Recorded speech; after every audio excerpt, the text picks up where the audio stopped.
mercy, and it fit, and it's like, and I, like I told you, this is a passion of mine. I love hearing hymns, and I love being a part of it. I'm thankful that I have that, and I one of the things that that kind of make me teary eyed sometimes is that I don't know how many more generations we will have, because so many people don't know them, don't want to know them. They think it's just old, archaic. And I'm like, please listen to the words and listen to the passion that goes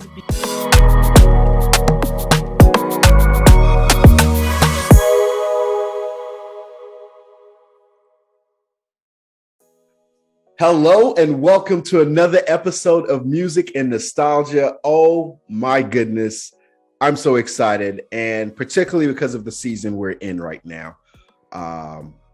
And the person that I have on here for you guys to get to meet. We've known each other probably about 18 years now, 20 years or something like that. And it's been a blessing. We met on campus at Mercer University, but we built a relationship. I don't know if you remember this, but we built a relationship when we went down to Statesboro for one of their ministry things that they'd had. And we were walking the community and ministering. And that was when, because, we, walked paired 2 by 2, and you and I paired up and walked and were ministering to people out and about. And that was when I grew a love and appreciation for you. So without any further delays or any other interjections, let me introduce you to a good friend of mine, somebody that I've admired for a long time. One of the ministers at my former church, but still my family church. I still believe that that's my family. Every time I come down to Macon, I make it a point to at least drive by the campus, even if nobody's on site. It just makes me feel warm to be able to go past Straight Street one more time, But without any further delay, please welcome our family, our guest today, Minister Kalaya Lee. Kalaya, welcome to the show. Thank you for joining us. Thank you, Dapo. Thanks for having me. I am super excited to be here. I really am. Absolutely. So, on my show thus far, right, I've really focused on and talked about, my personal experiences with music. And I was trying to figure out a way to explore some of the songs that exposed me to a new side of music. But then also, because you're a minister, you also understand my exposure, because you were there when I was introduced to this, but into the hymnals, the Black Southern hymnals. I don't know if it's necessarily just Southern, but it feels very Southern in so many aspects of it, because I feel like this was where the birthing of this style of music came. From the South. So I was introduced to a lot of songs that I never knew the words to. So let me start you off like this, right? Because I know this was my song request. So, but I want your perspective and your thoughts on it. So if I was to send you on a time machine, right, and we were going to transport you back to a time, but your mode of transportation and how you would get there is based on the song, the hymn, Lord, I would come to thee. That song, that hymnal, if that was your transportation, where would it take you, and what memories surround that song? Because I have a memory as well, but I would love to hear what memory comes to you, and make it as colorful as you wish. You don't feel like you have to minimize it. I'm a talker here, so we'll talk. Yeah. Well, I'm a talker too, so hopefully we won't bombard each other. But Lord, I would come to thee, a sinner all defiled. If I just heard the words of that song, it takes me back to actually probably when I first came to New Piney Grove, which, like you said, was 20 years ago. Wow, it seems like it wasn't that long. I'm like, how is it 20 years? But it would be 20 years ago, and hearing one of the deacons of our church, who has since gone to be with the Lord, but hearing him raise that hymn, and actually that particular hymn was the first time I remember hearing that one was at New Piney Grove, but it wasn't my first introduction to the old hymns because I grew up on them. And that was actually one of my attractions to New Pine Grove, that it was kind of a blend of what I was looking for. It had a little bit of the new, but they didn't get rid of the old. And so on First Sunday and Communion Sunday, we used to call him Uncle Bill. He was Deacon Mumford, but everybody called him Uncle Bill because that's the kind of, church we were. It's a family. And so that line would take me to him, and hearing him singing with such fervor, even being an older gentleman, you can tell he was still giving it all he got. And then just learning the words. And I remember when they started putting the words up there so everybody could see them. But just reading the words and thinking about myself, it really kind of brings to how, and I know it's basically just about music, but the music and the songs and the words help you looking deep into yourself to remember that, it's all because of what God and what Jesus did for us, And so I thought that song was so fitting for Communion Sunday, and it was a tradition, and they did it every first Sunday. Absolutely. Even to now, we still do it, even though Uncle Bill is gone. We keep that tradition because it always reminds us to give, thanks to God for his amazing sacrifice for us. So it was just, I think about powerful. I think when I think about the word, Lord, I would come to thee, a sinner all defied. I think of just passion. Right. Passion would be another word that I would think of. Being passionate about what God did for us, what Jesus Christ did for us. So I think that's the first thing that came to my mind. Oh my, listen, that's a great place to actually come to, and the reason I say that is because my exact exposure to the song was at New Piney Grove. And a little backstory for those that are listening. So when I got to Mercer, one of the things that I ended up doing was joining our on-campus ministry, Agape, All God's Anointed People Evangelizing. And it was a beautiful opportunity to be in ministry, to be surrounded by people that were encouraging in the word. And because college is a time and a place where we define ourselves, because there's so much exposure to a new life where we're not limited by the day-to-day guidance of our parents or whoever our guide may be along the way. So we start to create our own universe. We associate with new people, we explore different lifestyle opportunities, and just discover who we are and find things that don't necessarily connect to where we came from. And for me, I came from Nigeria, and even though I'd been in the States about 5 or 6 years at that point, I thought I was now exposed to what Black America is like. America, I thought, okay, yeah, it's generally, but Black America was something that was so intriguing to me that I thought, oh man, I'm finally getting a hold of it. And then I came to Macon, and I was like, this ain't the Atlanta I came from. Like, this is so different. The vibe, the energy, everything was different. And then when I got to the church, I remember being a part of Agape. I was a part of the step team, and we started to visit different churches around town.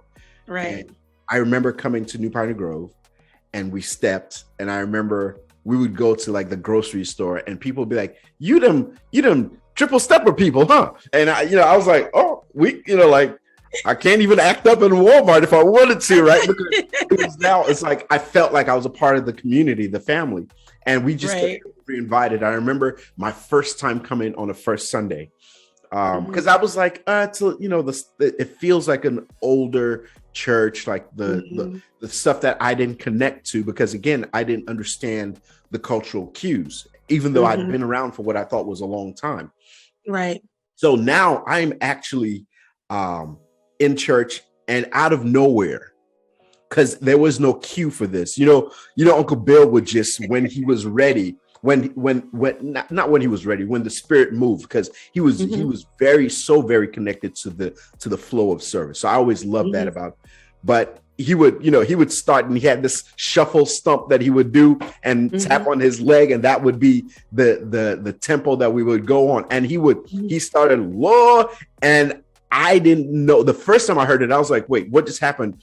And I heard somebody from the front say, all right, go to your hymnals, number 533.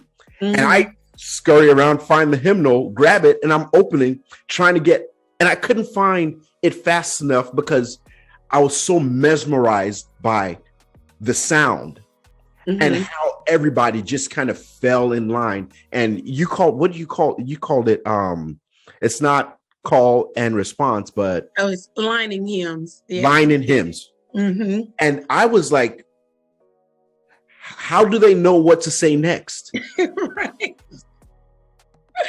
And how do they know he's really using words? Like, I was legit confused. I did not trust myself at that moment. I thought, there's no way I can't, one, understand what's being said, but two, can't keep up. Like, try to find, even when I found the page in the hymnal, because that was another thing I loved, which connects to my upbringing in Nigeria, because I went to an Anglican church, and in church we always had a hymnal.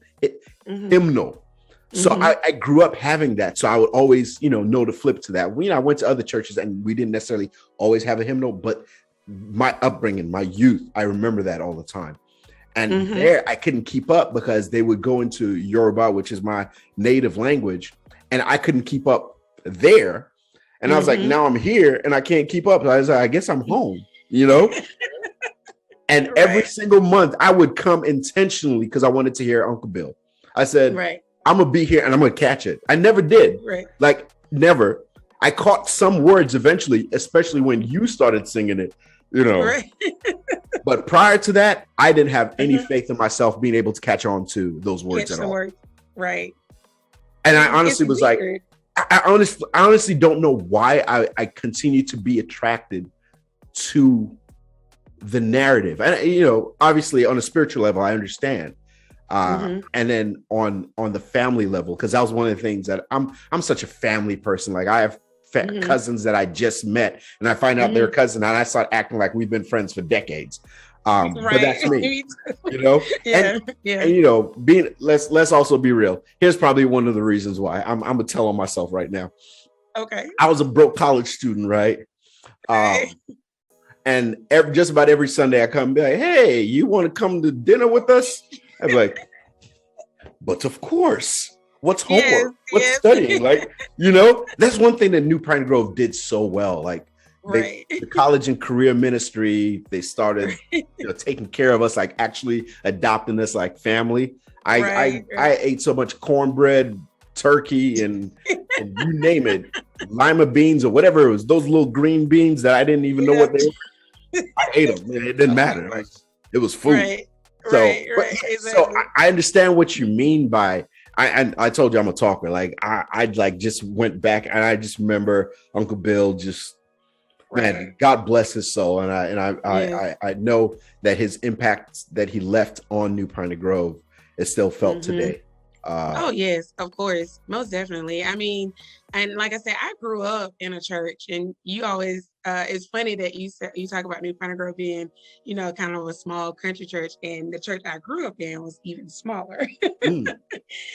So, to be New Pine Grove was kind of big. Yeah. But wait, so when you say smaller, like what was the size? Average attendance? On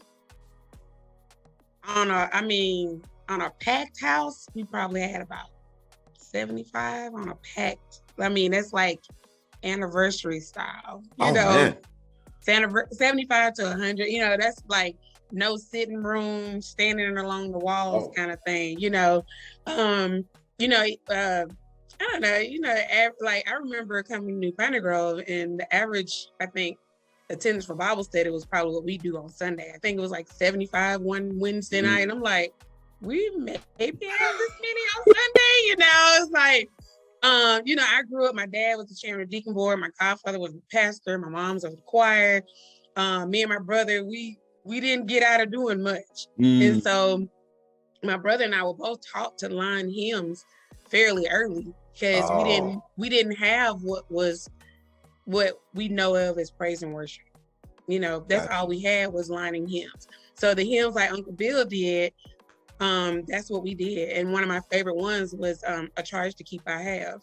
Yes. And I love that one so much to even I think actually on Mercer's campus, I was trying to come revamp it and come up with like a modern version of it. And I haven't given up on that. I think that's still on my list of things, my bucket list of things to do. Come And on. it's not that I didn't like lining hymns, but I love the hymn so much that I wanted other people to appreciate it. And I didn't want the style of the hymn and the style of the music to get in the way of them hearing the words. Yes. Because since we were taught to line the hymns, therefore then we start learning the words to the hymn. So Mhm. for me, it was A Charge to Keep I Have. For my brother, it was What a Friend We Have in Jesus. And I remember him getting on that too. yes, and so it was like that was his hymn he had to learn. A Charge to Keep I Had was the one I wanted to learn.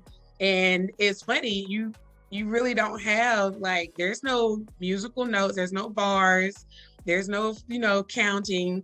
They sung a little bit and you repeated it, Mm. until you got it. And then still today, unless you're comfortable with it, you can find yourself.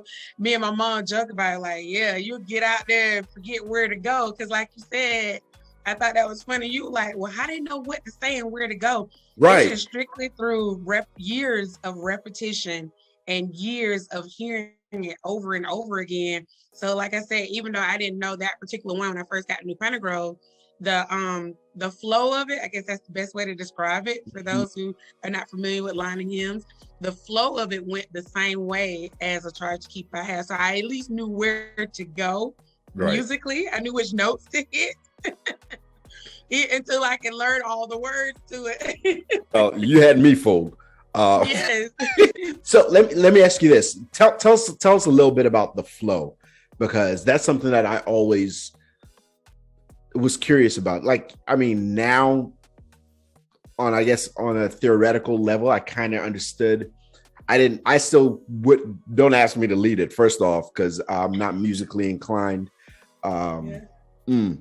But even if I was, it's one thing to, it's not cues. You also have to kind of feel The flow, where yeah. everybody is, because if you go too soon, because that's one thing I noticed that Uncle Bill, every time he did it, it wasn't necessarily, after years of observing, it wasn't necessarily the same pacing every time, because Exactly. sometimes we had to wake up to catch up to him, and sometimes he had to wake up to catch up to us, and it all depended on kind of the flow of the day. But how did you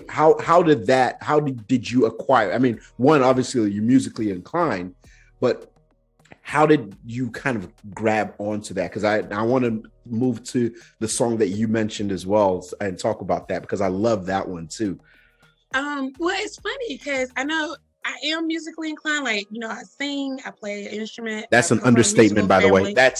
I'm sorry, let me interrupt that. That's an understatement. Talking about I am, because don't you have an album? Okay, we're not even going to talk about the album yet. We must touch on that before this episode ends. But Okay. yes, she's got a beautiful gospel album that you need to hear. Back to what you were saying. I'm sorry. But I've been singing since I was young. But even in that, I've heard deacons that are not necessarily the best singers, but they can still line a hymn. It is just some type of, to me, the best way to describe it is an art form of just, I don't know, just the culture I was raised in, or the energy that goes behind it too. I think learning how to know where to go, where the flow of the song, the cues is number one. I remember my dad telling me there was a short meter and a common meter.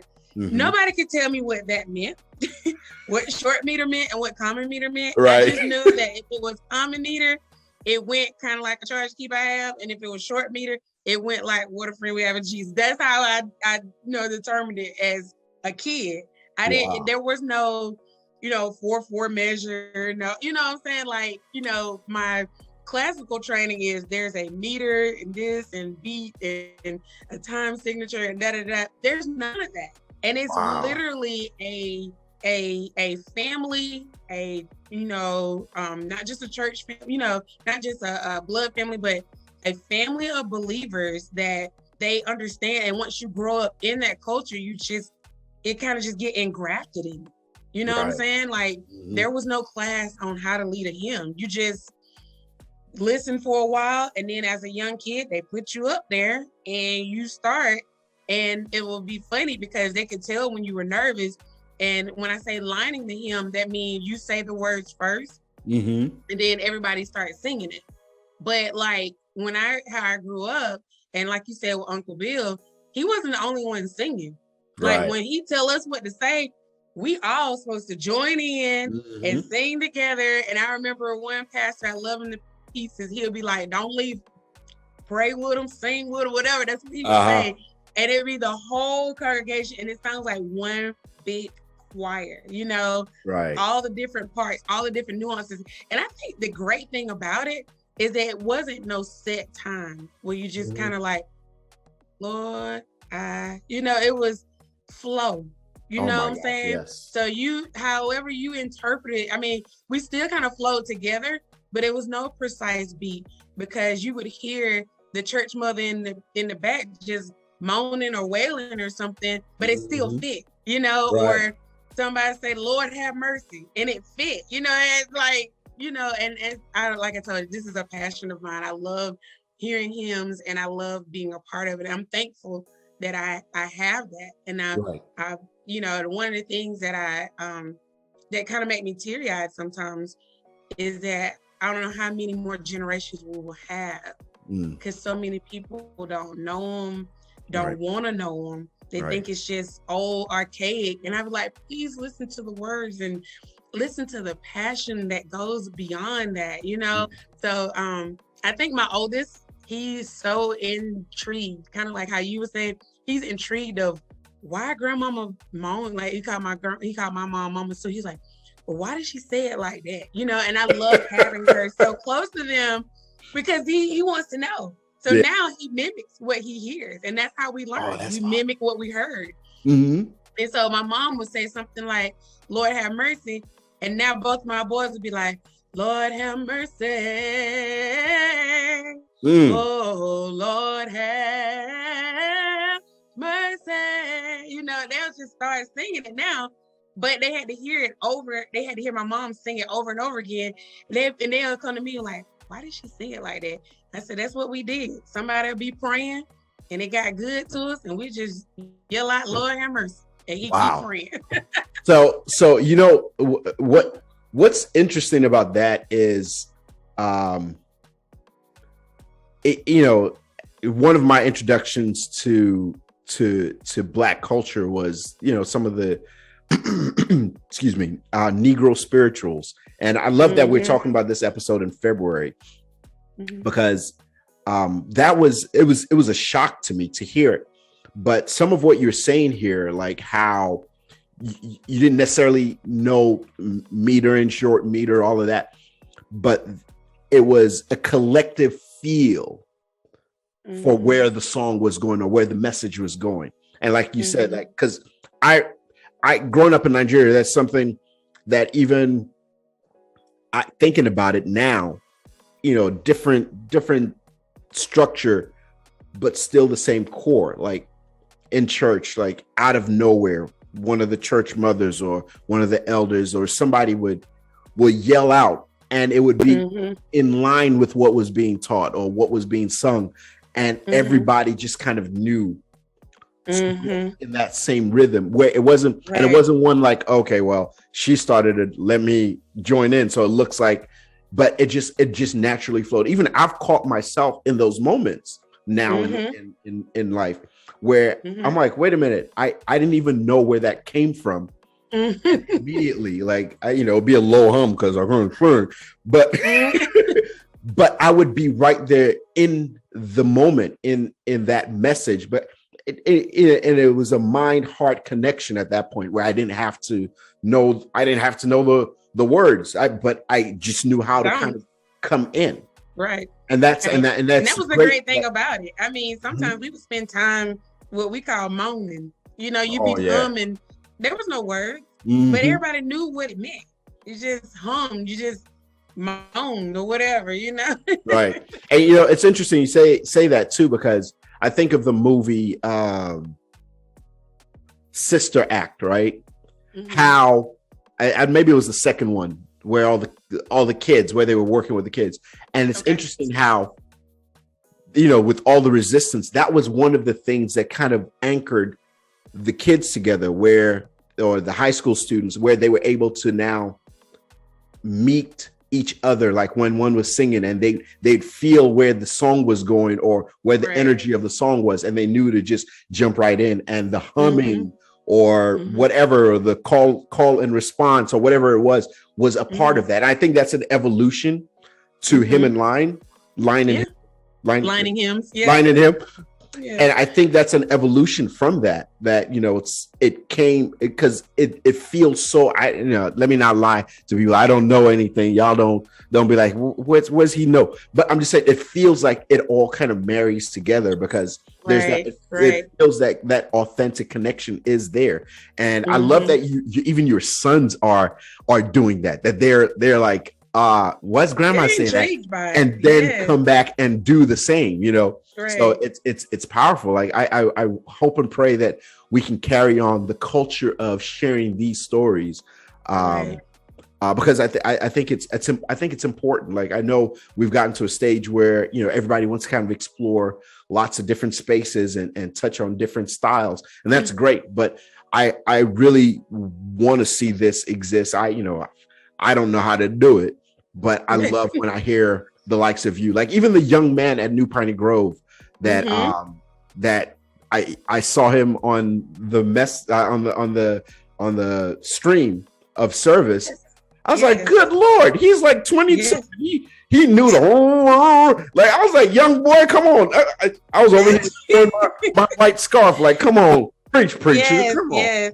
I was like, we always joke that he has an old spirit. Oh Lord, yes. And we love it. Yes. He's right down my alley, and my mama could eat him up because they be talking about those old songs, and he kind of grew up the same way, learning those hymns. And so, Pastor had him up there. He's like, do the old hymn of the church. He was ready. Yeah. I love it. Now let's talk about, you mentioned a song that is your go-to. Which one is that again?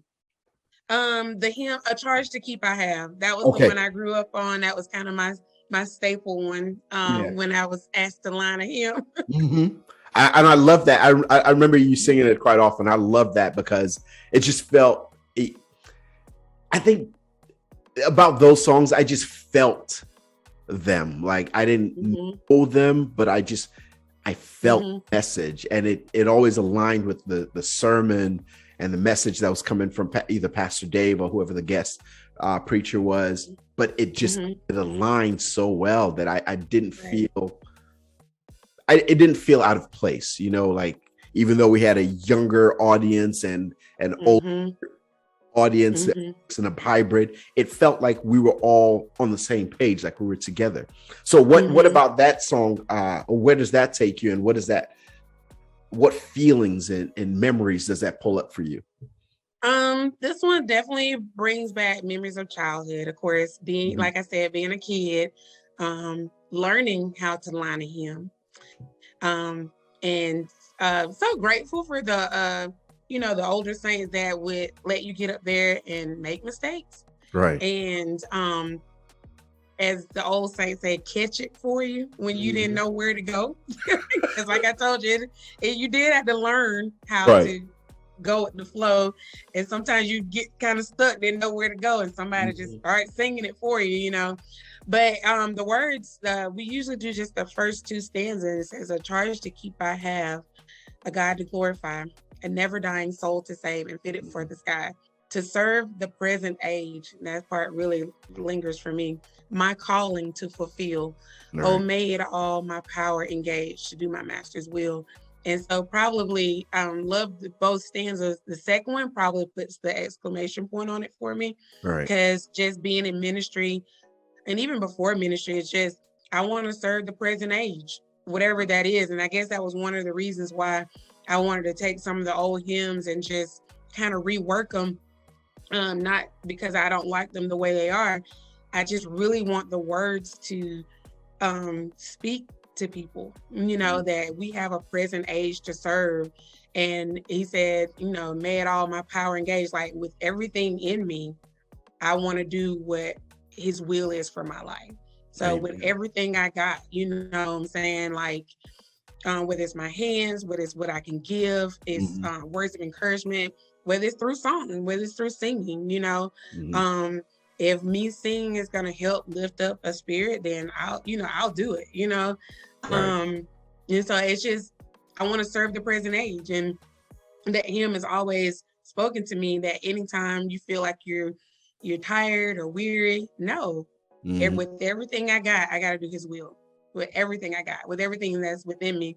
So of course it brings me up to the old school days of, being, like I said, we was in a small church where you had like a space heater on each side. Yeah. And and we had central air, but I don't know if it just didn't work as well. So you always had the deacon that get into stand on the pew and pull the ceiling fans on and stuff like that. That's kind of church I grew up in. Yes, I told you, I was like, this is my thing right here. Yeah.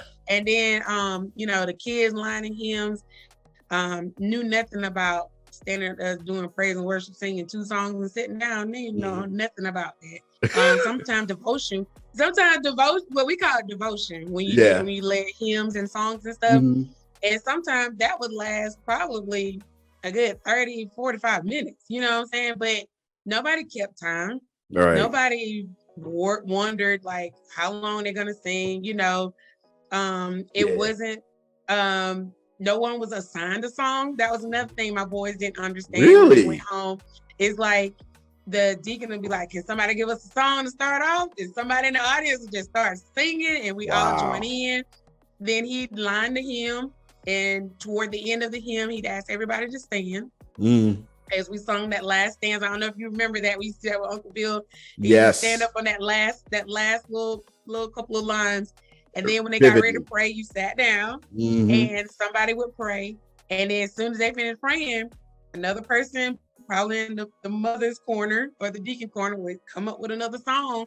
And they just start singing. It wasn't like, okay, you got song 1. And then after he prayed, you got song 2. Like, you really had to be in tune with the service. Right. You had to, and it couldn't be a pride thing because, every now and again, 2 people would start and somebody would just recede and let the other person sing. It wasn't like, I was trying to get my song in this Sunday, it was nothing like that. So all those are memories I have when I sing. That's beautiful.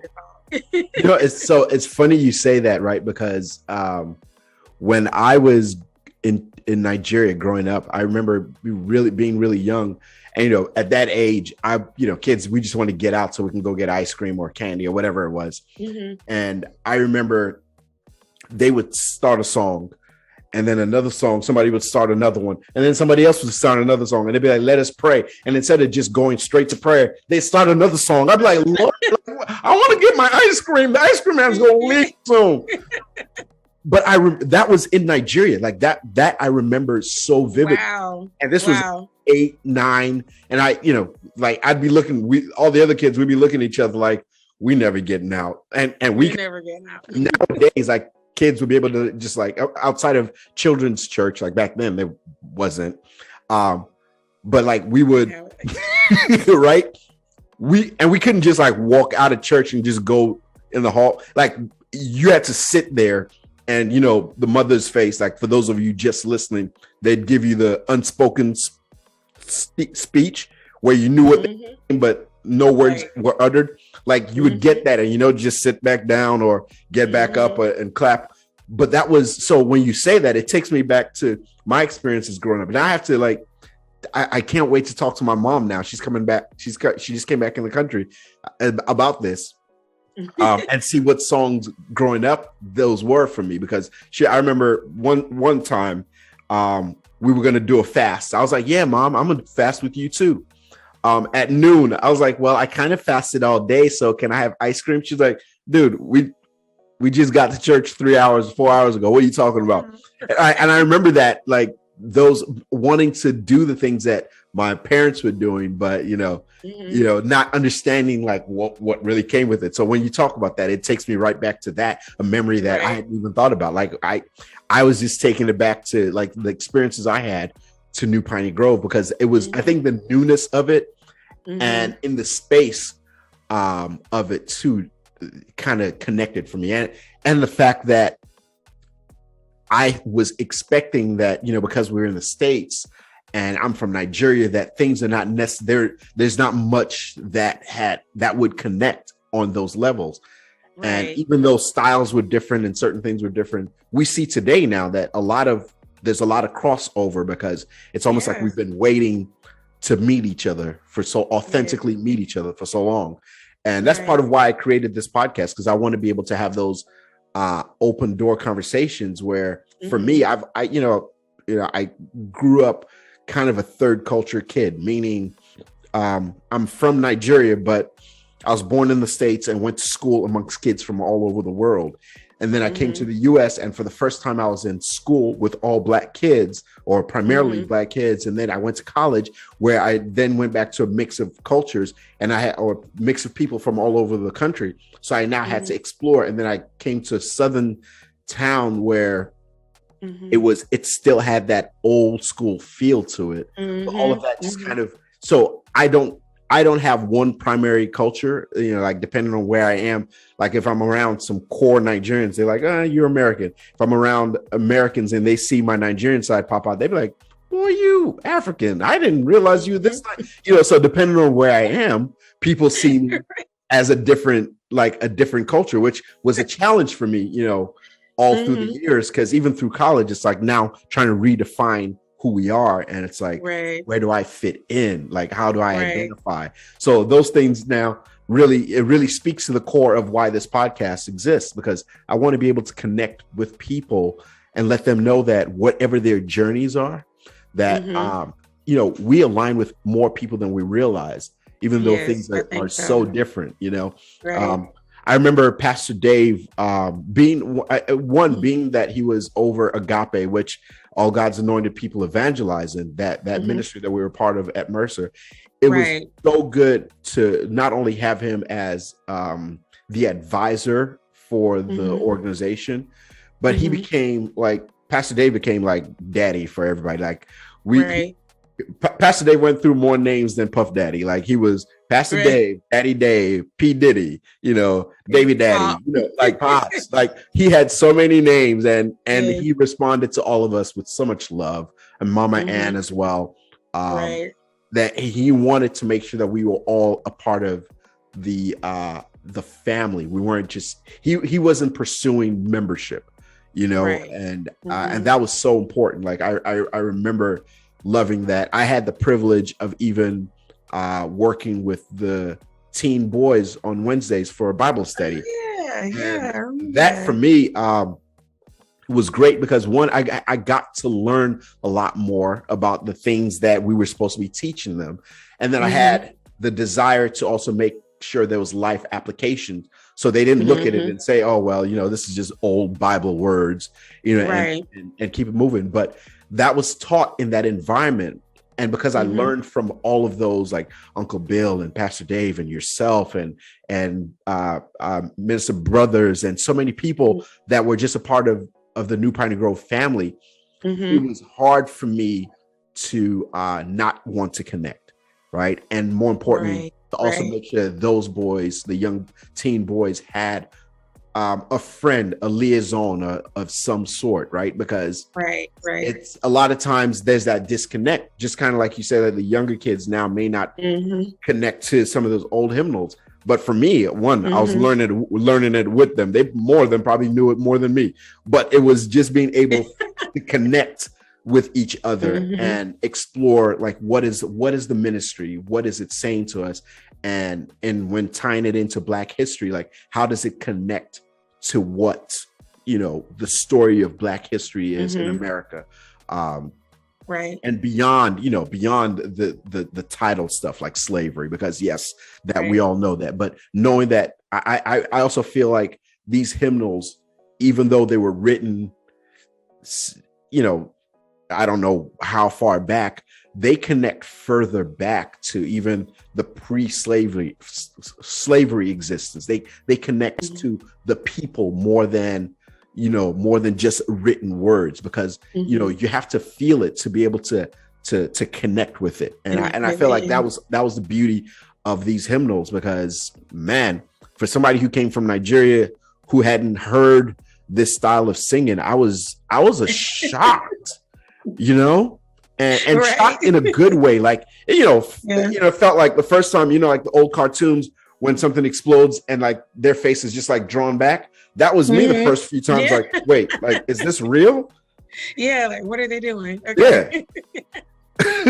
So it's magnificent to know that the God placed us in the same place at the same time, because I got to learn so much from you, being that like we got to see you in ministry. Like, even before you were a minister, you were already doing the work, and we got to see your voice is just magical. Like, you would sing and I'd be like, yep. But like I didn't even need to sing along. I was like, let me not mess up. I don't want to throw the wrong key and somebody catch it and be like, that's not of the Lord. Where did that come from? But I was so pleased to hear every time you sang. So for that reason, I know you released an album. What was it, 2019 or was it 2020? 2020. I did a single in 2020. 2020. Okay. Yes. Tell us a little bit about it. Why you did that, and and if we can find it anywhere, where to find it, so folks can go search on wherever and purchase the track. Sure. The song is called. I know I just put you on the spot. You didn't expect that, right? No, that wasn't in my notes. You got me on that one. I was like, oh, okay. But the song is called "I'll Trust You," and it's crazy because we're in the middle of a pandemic, and that's the song that I had so many songs in my heart that I had written previous, probably years, 10, 15 years before, probably, like I said, starting on Mercer's campus, penning some of them, but just never really had the opportunity to release anything. And then, just trials of life, things happen, setbacks and stuff like that. And God just opened the door with the help of Patrick Jones Bailey. Me and him been musically riding away for a long time, ever since he started playing piano. And he has a magical ear, by the way. Yes, just wonderful music. He'll play it. I'll tell him whatever song it is, what key you need it in. And he can do it. And I said, right. That kid good. That boy good. That boy good. I had to have my brother Dante Perry doing the drums, because ever since me and him connected, I had to have live drums on it, and then his beautiful wife did the soprano part. Other than that, all the other voices were mine. And all the background, the lead, all that part was mine. And then lastly, we had some a guy come in, a friend of mine. You probably remember him, Charles King, because he came to Agape a couple of times.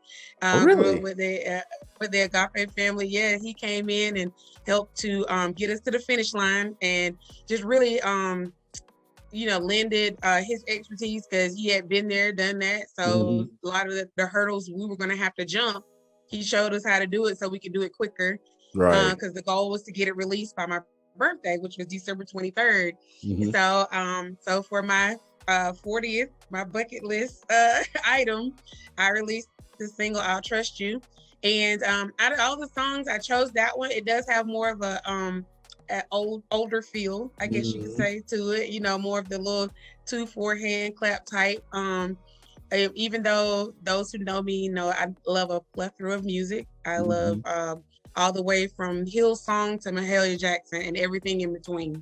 That's just me. I grew up old school. I got connected to new school, and so I love it all. As long as it's giving a good message and it's telling the truth on the Lord, then I'm with it. But I decided to do that one first because that was my roots. Is more of an older school, that feel of like Clark sister type feel. Mm-hmm. That's the vein. That's what I grew up on. So that's the vein I went with. And it is available on any of the, Apple Music, iTunes, all that kind of stuff. You can also look me up on YouTube. All right. Kalaya Lee, I'll trust you. It's on there. You can download it from YouTube or whatever. So any of those, Spotify or whatever, Apple Music, you can find the song. So really pleased with it. I'm excited about it, and hopefully in the next by the spring I'll be doing something else. It'll be a little bit different genre, but I'll be releasing another song. We ready. I'm gonna make sure I'll put a link below or in the video so if people know where to find you, because I definitely want to make sure that they catch the song, hear what it's about, go download it or whatever, because your voice, like, I mean, I don't even need to say anymore. I look outside of that, even just going to New Piney Grove's page and catching a lot of the sermons and you leading and a lot of that too. So we get to like really explore your voice through several mediums, and so I'm so glad that you're doing this, because now folks get to know that the old school and the new school can be in the same space and embrace each other, and really there's love in walking us on the path that we need to go. So this is fantastic. And I attribute my grandmother to that. Yeah, my grandmother is real old school. She loved her, her Canton spirituals and Lee Williams and stuff like that. Yeah, but she never shunned us away from the newer stuff. And that's if anything, fantastic. she'd be like, I want to know. She's like, y'all, her thing is like, y'all ain't gonna leave me behind. And I remember the first time I brought friends home and my grandmother started singing Canton Jones. And they looked at me like, how in the world does your grandmother know Canton Jones? I said, my grandmother is one of the most diverse gospel music people you will ever meet. And so because of that, it instilled us to want to know what she knows. Yeah, she wanted to know what we knew, so it all kind of meshed together. So I think she kind of started that, set the foundation for that.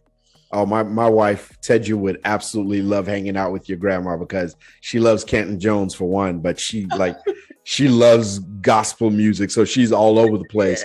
Yes. And like she would enjoy like your selections too. She'd be like, ooh, I like she she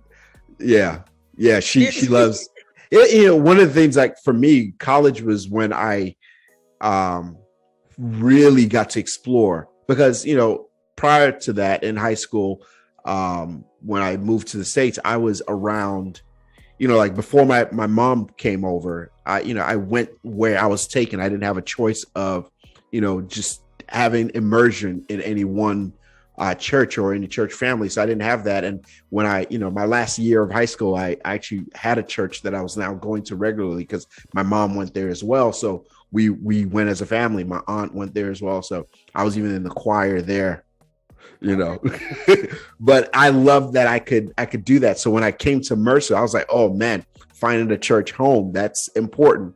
And so New Piney Grove was that for me. And I was really excited to know that family feel was there, the authentic care for each other's well-beings, and the things that we were able to do on and off campus was ingrained in the culture of what the church was about, is about. And really quickly, just because I know we've talked around the subject, can you let us know where? I know I've mentioned Macon, I've mentioned Straight Street, but kind of a little bit. You know how when a minister comes to the new church, say, they'll name the church, the address. You know how I love hearing that sound. I want to actually hear, have you tell everybody where you are, and also where we can find New Piney Grove online too, because is out there. We out there. We digital. We out there. Yes, we trying to keep up, sir, the prison age. Yes, we are New Piney Grove Baptist Church. We're at 258 Straight Street, Macon, Georgia, right in the heart of Macon, Georgia, Middle Georgia. And we're under the leadership of Dr. Dave A. Wilcoxon and his lovely wife, Mama Ann. And but yes, we are right now only having one service because everything happened with COVID. We are having in person, as well as we're still live. We're on Facebook.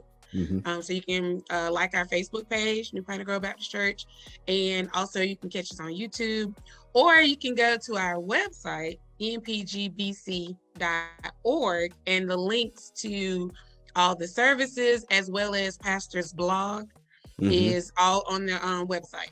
So yeah, Excellent. So if you don't want to go through all finding that, they put a link to the Facebook page, YouTube page, as well as all because Pastor started doing a kind of like a daily word thing, MPG word for the day, and it's really good. And even you can go and click through some of them, right? If you just want to go through the past and do that, but everything is on our website, npgbc.org.